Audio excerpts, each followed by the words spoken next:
कि लड़ेंगे तो कहाँ जाएंगे और नहीं लड़ेंगे तो थोड़ी सी जमीन जाएगी, लेकिन अगर हम बच गए, संभल गए, संवर गए तो कई गुना जमीन चाहेंगे तो बना सकते हैं। चाहे लड़के उसी में मिट जाए और कई पीढ़ी गरीबी की दलदल में अपने आने वाली पीढ़ियों को भेज दें, और चाहे हट करके अपने कई पीढ़ी को संवार दें। बोलिए,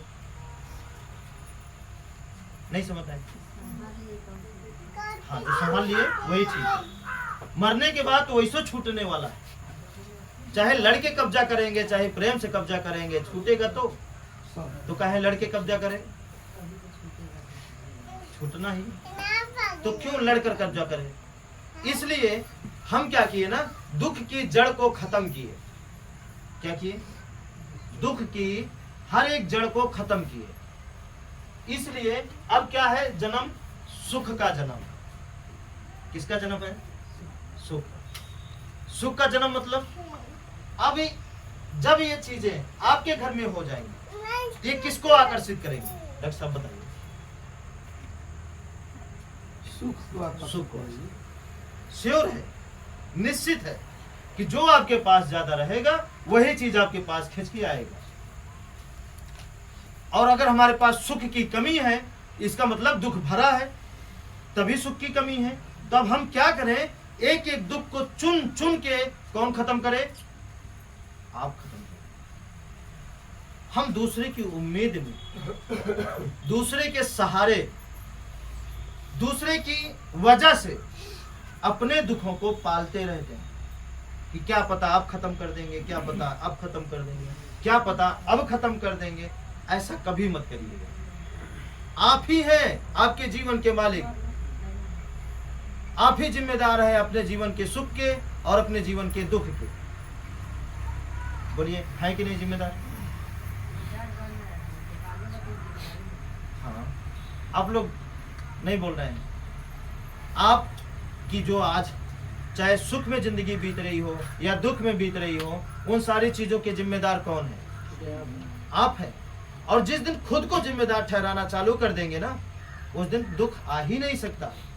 हम खुद को जिम्मेदार नहीं ठहराते, हम हमेशा दूसरों को जिम्मेदार ठहराते हैं कि माँ बाप की वजह से ऐसा हो गया, भाई की वजह से हो गया, पत्नी की वजह से ऐसा हो गया, बेटा नालायक हो गया इसलिए ऐसा हो गया। नहीं, वो कहीं ना कहीं अगर आपके जीवन में दुख आ रहा है तो उसकी क्या है? उसकी जड़ आप। हाँ, उसकी जड़ आप है और कोई नहीं। ठीक है, आगे चले। अब वो रास्ता क्या है, इसको जाना जाए पूरी तरीके से। हम बार बार हर रोज वो रास्ता बताएंगे, तब तक बताएंगे जब तक उस रास्ते पे चलने के खिलाड़ी आप न बन जाए। हाँ, ठीक है।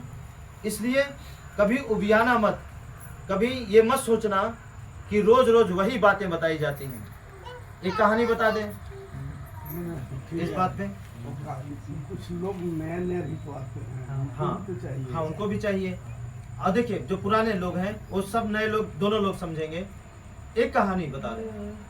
कहानी है, एक जूडो चैंपियन थे और एक लड़का उनसे सीखने के लिए गया जूडो कराटा। और उस व्यक्ति के पास एक हाथ नहीं था। पहले तो जो वहां का लीडर था वो बोला तुम क्या सीखोगे, हटो। तो लड़का बोला नहीं, हमें सीखना है। तो बोले कि हमारी शर्तें मान पाओगे क्या? बोले कि हाँ गुरुजी, आप जो कहेंगे हम मानने के लिए तैयार हैं। ठीक है। तो बोले कि ठीक है, एक काम उनको बता दिए, कहे कि यही प्रैक्टिस करते रहिए, जब तक हम ना कहें तब तक दूसरा काम आपको नहीं करना, सिर्फ एक ही काम करना है, एक ही काम करना है। अब वो बेचारा 1 दिन किया, 2 दिन किया, 3 दिन किया, 4 दिन किया, 1 महीना किया वही। और उसको लगा कि अब बताएंगे, अब बताएंगे, अब बताएंगे, अब बताएंगे। लेकिन शुरुआत वाली बात उसको याद आ गई कि नहीं, बोले हैं कि हम खुद से बताएंगे, पूछना मत, डिस्टर्ब मत करना बीच में, बस करते रहना। वो क्या किए, 2 महीना बीत गया, 3 महीना बीत गया, 4 महीना बीत गया, 5 महीना बीत गया, 6 महीना बीत गया। लेकिन वो लड़का अंदर अंदर घुटता तो जरूर था, लेकिन करता था। जुबान दे चुके थे, उस जुबान की कदर करने के लिए साल बीत गया। 1 साल बाद क्या हुआ, कहीं लड़ाने का प्रोग्राम रहा, प्रतियोगिता रखा गया। तो जो उस्ताद थे, जो वहाँ के गुरु थे, वो अपने सारे चेले को छोड़कर, जिसको हर तरीका बताए थे, उनको छोड़ करके उसी को भेजे लड़ाने को, जो एक तरीका बताए थे और एक ही तरीके के पर साल भर प्रैक्टिस करवाए थे। ठीक है, जब वो भेजे लड़ाने के लिए, तो जब वो लड़ा तो जो इसको तरीका बताए थे, वो तरीके के काट, जिसके पास 2 हाथ रहेगा वही काट, मतलब वो, हाँ, बाकी एक हाथ वाला अगर वो तरीका लगाएगा तो अगले का दांव उस पर काम ही नहीं करेगा। तो क्या किया, इसके पास वो हाथ नहीं था और दांव दूसरा था, और गया एक ही बार में उसको हरा दिया। 1 आया, 2 आया, 3 आया, हरा दिए। अब वो बन गए, वो गुरु क्या किए, डायरेक्ट उसको गुरु बना दिए। नहीं समझ में, डायरेक्ट क्या किए, गुरु बना दिए। उसी में अगर बीच में एक ही चीज क्या आ जाए, वो लग गई एक ही चीज, 1 साल तो गया, लेकिन कै साल, कितना साल बदल गया, बस पीढ़ी भी बदल गई हो, पूरी लाइफ और पूरी पीढ़ी बदल गई। बस इसीलिए ये तरीका आपको रोज रोज सीखना है। यही तरीका है जो हर समस्या से आपको बचाएगा, हर समस्या से। ठीक है, ये जड़ है, ये क्या है, जड़ है, बाकी सब तो तना है। अगर जड़ ही हमारी मजबूत है, तो तना में अगर कहीं रोग लग रहा है, तो अगर जड़ मजबूत है तो ये जड़ उस तने को, रोग को खत्म कर देगी। और अगर जड़ कमजोर है, तने में चाहे जितना विटामिन की सुई लगाइए, दवाई छिड़काव करिए, कोई फर्क नहीं पड़ने वाला। समझ है कि नहीं? ठीक है, तो सुख कैसे आएगा हमारे जीवन में, कैसे बदलेगी हमारी आप सबकी जिंदगी, और कैसे हम सुख को माता जी पाल सकते हैं। हाँ, मतलब नहीं लड़ना, छोड़ने में, जहाँ छोड़ने में भलाई हो ना वहाँ छोड़िए, जहाँ पकड़ने में भलाई हो वहाँ पकड़िए। हम नहीं करें कि हर जगह छोड़ा करिए, हर जगह पकड़ा करिए, नहीं, देख लीजिए, पकड़ने में भलाई है मजबूती के साथ पकड़िए, छोड़ने में भलाई है तो तुरंत छोड़िए, है ना। लेकिन किसी एक प्रकार की जिद बना के मत रखिए, किसी एक प्रकार की जिद बना के हमें आपको नहीं रखना। देखिए कितने लोग एक प्रकार की जिद बना के रखे रहते हैं, और वही जिद उनको नाश कर डालती, बर्बाद कर देती। ठीक है, तो अब देखिए, अब वो तरीका ध्यान से समझिएगा। वो तरीका है, देखिए, अपने सुख को, सुखी जीवन बनाने के लिए आप 1000 प्रकार का तरीका अपनाए होंगे, कितना दान दिए होंगे, कितना पूरी चढ़ाए होंगे, कितना दर्शन किए होंगे, कितना क्या क्या नहीं किए होंगे। जहाँ जैसे आपको खबर मिली वैसे आप किए हैं, बोलिए। हाँ, कितनी सत्संग सुने होंगे, कितने प्रवचन में कितने गुरुओं का पैर छुए होंगे, इसी उम्मीद से कि क्या पता अब हमारी जिंदगी, उनका आशीर्वाद कुछ लग जाए तब हमारी जिंदगी बदलेगी। ठीक है, किए होंगे कि नहीं, लेकिन कभी ये नहीं किए होंगे जो भी बताने जा रहे हैं, कि क्या कभी आप प्रकृति को माने हैं, कभी आप प्रकृति को माने हैं। प्रकृति मतलब जानते हैं, प्रकृति मतलब कितने लोग नाम पहली बार सुन रहे हैं, या यहाँ पे आए तभी सुने, उससे पहले नहीं सुने। 2-4 लोग छोड़ करके बाकी सभी लोग पहली बार नाम सुने यहाँ आने के बाद, कि अब क्या है, ये प्रकृति कहाँ से आ गई, बचपन से बुढ़ापा आ गया, प्रकृति नाम ही नहीं सुने थे, और यहाँ पे प्रकृति की चाचा जी सही बात है या गलत, यहाँ पे पहली बार कहाँ से प्रकृति आ गई है ना। प्रकृति का मतलब होता है हवा, पानी, जमीन, आसमान और सूर्य।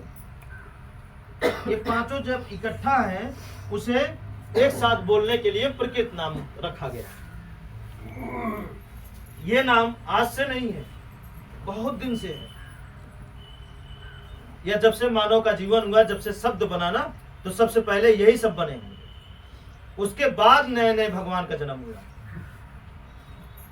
हाँ, उसके बाद कलर, उपवास, व्रत, गीता, उपन्यास, बाइबिल, बहुत सारी चीजों का जन्म हुआ है, लेकिन सबसे पहले यही था और आज भी है।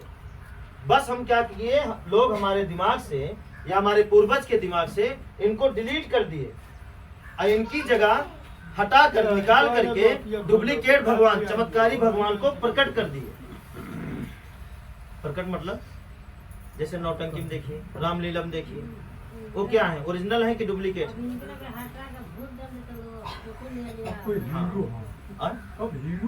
हीरो हैं।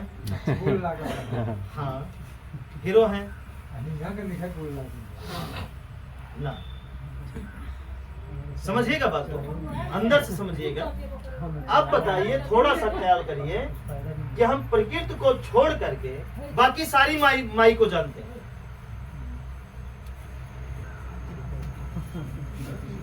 नहीं, काली माई, दुर्गा माई, कौन कौन माई, पार्वती माई, सरस्वती माई, जितनी माई हैं जी, हाँ, जितनी माई है सबको जानते हैं। ठीक है चाचा जी, समझिएगा, सारी माई को जानते हैं और सारे बाप को भी जानते हैं। नहीं जानते कहाँ पैदा हुए, किसको मारे, क्या किए, कैसे रहे, कैसे नहीं, सबको जानते हैं, सारी माई को जानते हैं। लेकिन जो आपको चला रही हैं, जो आपको सुख देती हैं, दुख देते हैं, अन्न देती हैं, सब कुछ देते हैं, सांसें दी हैं, शरीर दी हैं, सारा कुछ दिए हैं, उनको कभी हम जान पाए? उनका नाम तक नहीं जान पाए। सोचिए हम कितना मूर्खता से जिंदगी जी रहे थे, तो सुख कहां से आएगा? देख रहे हैं, प्यास लगने के बाद हम मंदिर नहीं भागते, पानी खोजते हैं।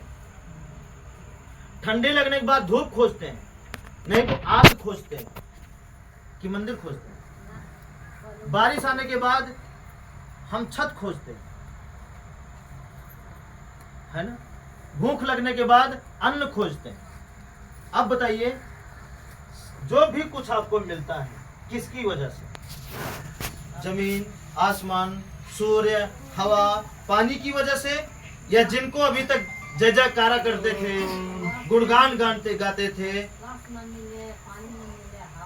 हाँ, बताइए, जिनका हम गीत बच्चा पैदा होने पर गाते हैं, शादी होने पर गाते हैं, इकट्ठा होके गाते हैं, उनका गीत गाने से कुछ मिला या इनसे मिला?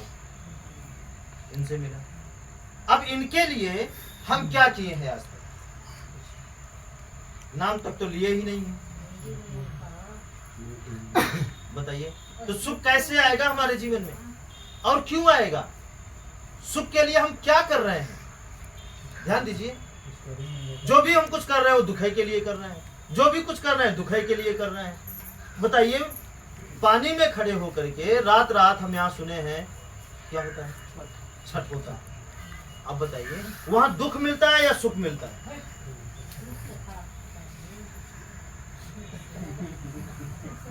सोचिए, सुख कहाँ मिलता है? पानी पीने में, धूप लेने में, हवा लेने में, सांस लेने में, भोजन करने में, कहाँ सुख मिलता है? लेकिन इसको हम कभी गौर किए हैं? यही है। अगर हम डायरेक्ट जो सुख दे रहा है डायरेक्ट, उसी को हम डायरेक्ट मान लें, डायरेक्ट अपना लें, डायरेक्ट अपना कर्म बना लें, तो हमारे जीवन में क्या बुराई है? बताइए भाई। देखिए, हमारे कहने से नहीं, जब तक आपका अंतर्मन ये ना कहे कि बातें सही है, तब तक हमारी भी बात मत मानिएगा। ठीक है, ठीक है, समझ में आ रहा है? तो उसी तरीके से करना है। हवा, पानी, जमीन, आसमान, सूर्य। अब थोड़ा सा देखिए, नजरें उठा करके, कि आपका घर का जानवर किससे बना है? इन्हीं से बने। खेती जितनी होती है पूजा पाठ के द्वारा या इनके द्वारा? खेती से हमारा पेट भरता है या पूजा पाठ से? खेती से सब, खेती से। हाँ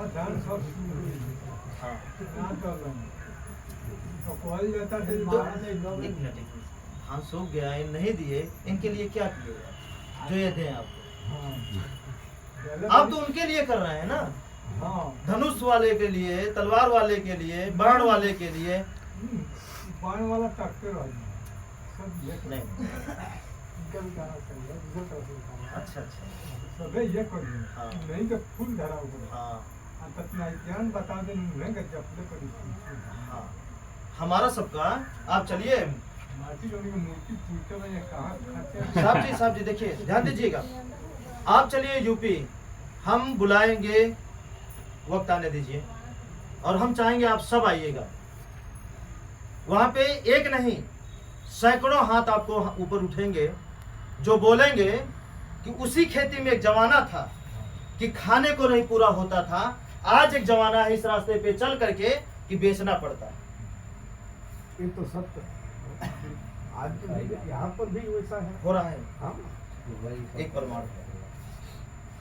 आज वही सब बोलते हैं कि उसी में अटता नहीं था, सोचना पड़ता था, खरीदना पड़ता था, उसी में बेचना पड़ रहा है। हाँ। और एक हाथ नहीं सैकड़ों हाथ उठेंगे वहां। मतलब हर तरीके से बढ़ोतरी होगी आपको, हर तरीके से, खेती से, पैसे से, बिजनेस से, समाज से, इज्जत से, मतलब हर तरीके से। क्या बताएं, पहले आप चलिए, खुदे पता चलेगा, आप खुदे बताएंगे कि हमारा ये हो रहा है। ठीक है, चलेंगे। तो अब से क्या करना है, हवा, पानी, जमीन, आसमान, सूर्य को, इनको पूरी तरीके से अपना लेना है और मानना है। मानेंगे, नहीं सूखेगी खेती, उतना हो जाएगा कि खरीदना नहीं पड़ेगा। मानने का रास्ता गुरुजी आप बताएंगे। बस वही कर्म से दुखी ना करना, यही है मानने का रास्ता। बाकी इनके लिए स्पेशल कोई व्यवस्था नहीं है, होती तो आपसे पहले हम पकड़ते।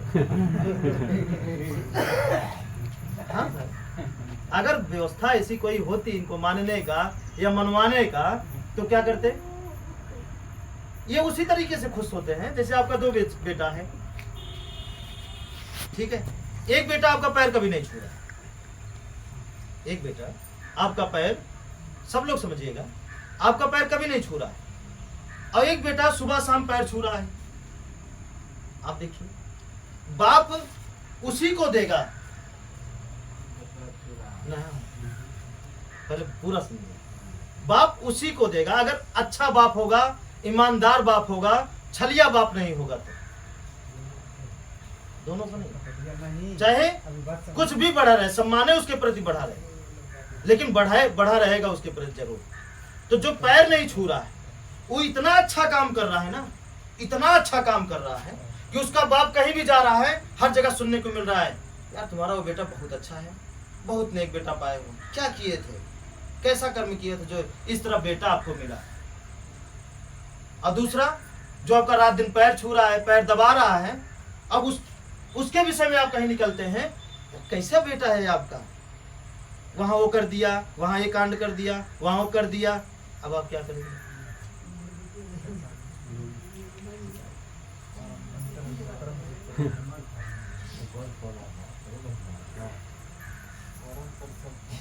बोलिए ना, बोलिए ना। हम नहीं छूते कभी पैर, कभी देखे हैं? देखिए 24 घंटा साथ में रहते हैं, कभी नहीं देखे होंगे कि हम धरती माँ का पैर छूते हैं, नहीं छूते। जानते हैं क्यों? हमें कर्म पे भरोसा,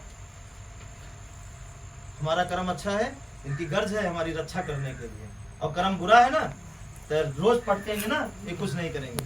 जैसे बाप अपने बेटे का कर्म बुरा है तो कुछ नहीं करेगा, और बाप अगर गद्दार है तो करेगा तो उसकी गद्दारी की वजह से वो भी उसे पिस के मारा जाएगा। बुरा लगा हो तो माफ करिएगा, ठीक है? हाँ बताइए साहब, गलत है? इसलिए हाँ, काफी लोग ये बात पूछते हैं कि इनको मानने का तरीका क्या है, तो इनको मानने का यही तरीका है कि जो हम अपनाए हैं वही आप अपनाइए। नंबर 1 का तरीका अपनाए हैं। वो तरीका यही है कि इनके खिलाफ कोई काम नहीं करना, इनके खिलाफ कोई काम नहीं करना। कैसे मालूम होगा कि अरे कैसे नहीं मालूम होगा? हर गलत काम, अच्छा काम, हर गलत काम इनके खिलाफ है और हर अच्छा काम इनके साथ है। वही ना जानना। हाँ, अरे साहब हर गलत काम नहीं पता। हाँ, वही तो सोच रहा है कि ये- चलिए, जो चीजें ना पता चले ना कि गलत है सही है, तत्काल हमारा नंबर चालू रहेगा। नहीं उठेगा तो हम तो दोबारा फोन करेंगे। कहीं भी आप सबको ये इस बात की आज़ादी है कि गुरुजी हम ऐसा काम करने चल रहे हैं। देखिए, इसमें कोई गलत तो नहीं है, प्रकृति के खिलाफ तो नहीं है। तो हम आप बताएंगे तो हम सोचेंगे, खिलाफ नहीं रहेगा तो आपको बोलेंगे करिए, और खिलाफ रहेगा तो हम एक ही बार में मना कर देंगे।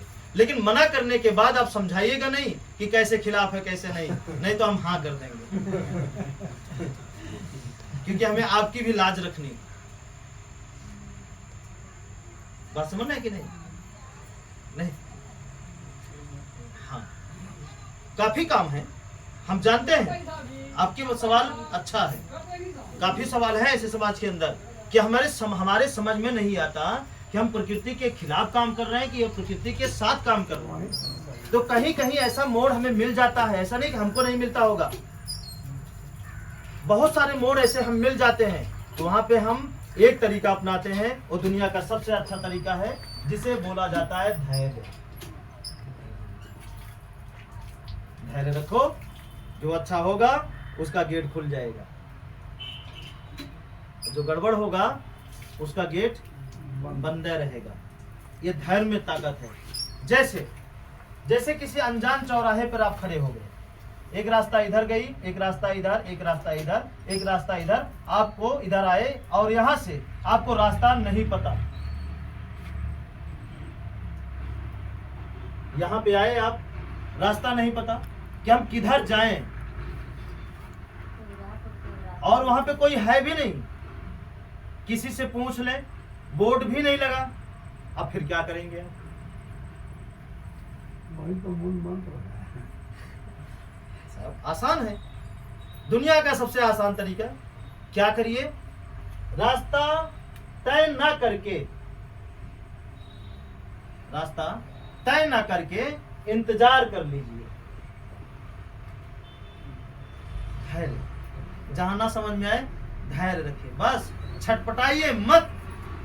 क्योंकि छटपटाने से क्या होगा, हो सकता है हम जल्दबाजी के कारण गलत रास्ता चुन लिए और 100 किलोमीटर चले गए तो पता चला गलत आ गए। फिर क्या होगा? फिर लौट ले। अब लौटने में और जाने में आपकी क्या हो गई? इस रास्ते से भरोसा, ऐसा बताइए, गलत कह रहे हैं? अरे मारिए गोली, कौन चले रास्ते में? गुरुजी 3 प्रश्न आपसे है। रुक जाइए, पहले इसको स्पष्ट कर आप लीजिए, बता फिर दीजिए पूछिए। लास्ट में। हाँ, हम तो कह रहे हैं रोज एक प्रश्न लाया सभी करिए। के सामने पूछेंगे। हाँ बिल्कुल पूछिए। तो पहले इसको समझिए, हाँ, समझिए। यहाँ से हम यहाँ आए। अब यहाँ पे हम क्या करते हैं, जब हमें मंजिल नहीं समझ में आती, देखिए इतना बड़ा बेड़ा उठाए हैं, रास्ता तो देखे नहीं, देश कैसे खुशहाल होगा, घर घर को कैसे बदलेंगे। तो दिल बताइए हम करते क्या? चुनते नहीं है फालतू में कोई चीज है कि इस तरह कर ले तो ज्यादा खुशहाल हो जाए, उस तरह कर ले तो ज्यादा खुशहाल हो जाए। हाँ, अगर कोई रास्ता बताता है ना तब भी नहीं चुनते, कि रुक जाते हैं, देख लेते हैं कि आपका तरीका बेहतर है, आपका बेहतर है, आपका बेहतर है, आपका बेहतर है, समझ में आ जाएगा आगे चल के। और जिसका समझ में आ जाता है तो उसी को पकड़ लिया जाता है। अगर किसी का नहीं तो इंतजार करिए, कुछ समय बाद रास्ता अपने आप खुल जाता है, और कई बार खुला है। ठीक है, अब यहाँ पे जब आप इंतजार करेंगे तो 100 किलोमीटर जाने से अच्छा है तेल, मेहनत, दिमाग खत्म, और यहाँ पहुंचने के बाद पता चला नहीं तो उम्मीदें खत्म। उससे अच्छा है 1 घंटा हम इंतजार कर लें, 2 घंटा इंतजार कर लें, और हम सही मार्ग पे चल रहे हैं। ध्यान दीजिए, बहुत बड़ी बात है, आप सबको भी इस चीज को केवल रास्ते चलने में तय मत करिएगा। अपने घर में भी कुछ ऐसे फैसला है, इधर ले तो नाराज, उधर ले तो नाराज। तो एक काम करिए, कुछ मत लीजिए, बैठे रहिए। फैसला देने वाला वो खुद देगा। हाँ, कभी कभी ऐसा हो जाता है कि हम निर्णय किधर लें, इधर भी अपने, इधर भी अपने, उधर भी अपने, हम करें क्या? एक काम करिए, इंतजार करिए, फैसला अपने, उसी में किसी का मूड बदल जाएगा, कहेगा नहीं हम नहीं लेंगे, ले जाओ। अब आप अकेले में रहिए, हंसते रहिए, देखिए इंतजार की देर, और उसी फैसला ले करके सबको नाराज कर देते। बड़ी बात है साहब, अगर समझ में आ गया तो ये परिवार में भी चलेगा, पति पत्नी में भी चलेगा, बच्चे बाप में चलेगा, हर जगह चलेगा। तो हम क्या किए, इंतजार किए, और तब तक कोई आ गया, भैया हमको इधर जाना, हाँ ये रास्ता पकड़ लो। तो क्या हुआ, पूरे भरोसे के साथ भगाइए। फिर जितना इंतजार किए हैं, रास्ता मिलने के बाद लगा दीजिए ताकत, वसूल हो जाएगा इंतजार। होगा कि नहीं होगा? क्योंकि भरोसा है ना। अब रुक रुक के गए, 100 किलोमीटर चले गए और निराशा मिली, क्या हुआ? कुछ नहीं हुआ, फालतू परेशान होकर लौटेंगे। ठीक है, आगे बढ़ा जाए। ऐसा